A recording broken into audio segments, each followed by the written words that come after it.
What is self-esteem, and why is it so important? Self-esteem is our deepest, unconscious feelings about ourselves.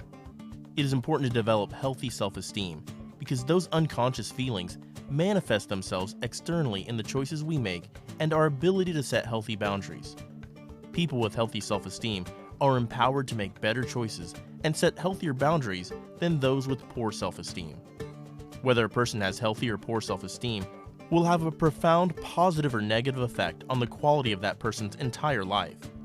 Ask yourself how your life might have been had you made better choices and set healthier boundaries throughout your lifetime. Definitely different, and probably better.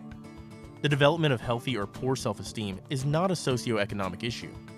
Every child in the world will develop one or the other when they're very young. By the time children are 5 years old, they have developed the majority of their self-esteem, which is why those first 5 years of a child's life are so crucial.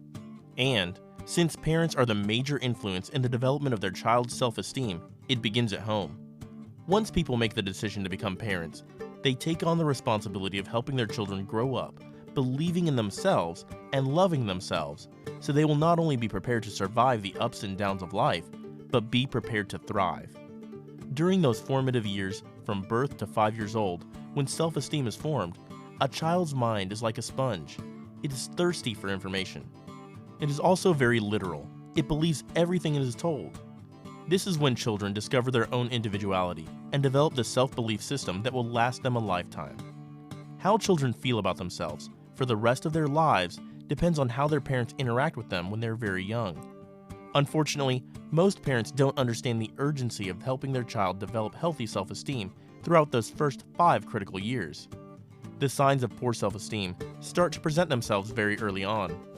Fear, anxiety, worry, sadness, and unworthiness are examples of the negative feelings that become apparent in a child's behavior.